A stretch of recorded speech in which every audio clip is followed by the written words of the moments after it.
Did you know that Piedmont is considered one of the most prestigious winemaking regions in the whole of Italy? And if you did, then I find it so surprising how Tuscany is such a tourist destination, and a lot of travelers, they want to go to Tuscany. It's like the first place they think of when they think of Italian wine.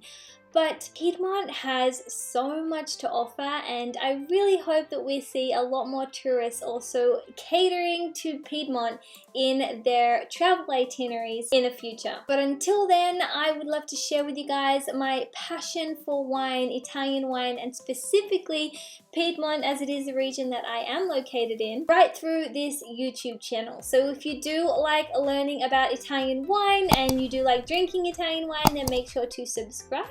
And today we're going to dive straight on into 5 things that you need to know about Piedmont as a region, as a wine region, if you are a wine lover. So the first thing that you should know about Piedmont as a region is that it is home to more of the DOC and DOCG wines in Italy than any other region. There's more DOC and DOCG wines made here in Piedmont than any of the other regions. Now if you are like, Chloe, alright, what the hell is DOCG? I don't understand what you're talking about, then feel free to check out one of my other videos that I will attach in one of these corners here to get a deeper dive. But for a quick overview, basically it's the way Italy classifies its wine. DOCG is the top classification and DOC is the second classification. So we here in Piedmont have exactly 17 out of the 74 DOCGs and 42 of the 329 DOCs. So if that doesn't tell you something about Piedmont, then stay tuned for the next things that I'm going to share with you. Thing number 2 is that Piedmont was the first region in the whole of Italy to adopt the similar system to crus, which they have over in France. So a cru is basically the most superior or the best growing site or vineyard for the wines that they're producing. And right here in Italy, in Piedmont, we do have our own version of crus as well, and it was in fact the first region to adopt this system. So thing number 3 is that a lot of people come to Piedmont and they're exploring all of the amazing red wines like the Barbaresco, the Barolos, the Barberas, all of the big B's, right?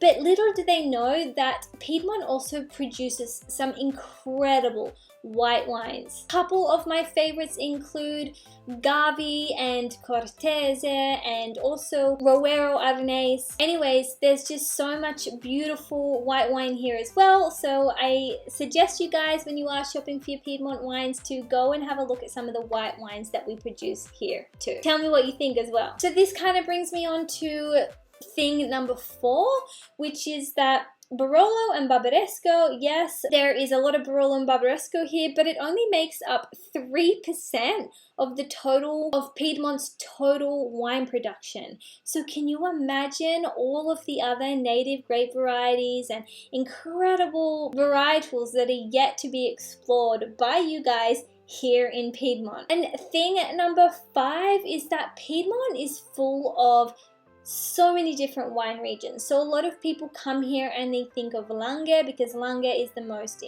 famous, I guess, or maybe Monferrato, but people don't know that there are actually 5 different classified wine growing regions, even more I think, but genuinely they are divided into these 5 zones. So we have Langhe, which are the hills that surround the city of Alba and also Roero. Then we have Monferrato, which are around the city of Asti and Alexandria. So now 90% of the winemaking does come from both those 2 zones, Langhe and Monferrato, but we have other incredible regions like Canavese, which surrounds the city of Turin, my home where I actually live. We have Carema, we have Caluso, we have the Colline Novaresi, which surrounds the province of Novara. We have Alto Piemonte. Alto Piemonte is an incredible region for producing Nebbiolos that are just so delicate and refined with a super high acidity because it's much cooler up there in Alto Piemonte. So if you do get the chance to come over here to Piedmont, then be sure to have a look into the other zones as as well. Likewise, look out for these regions in your local bottle shops. There you have it, guys, and if you do like learning about Italian wine and drinking Italian wine alongside me, then do make sure to subscribe,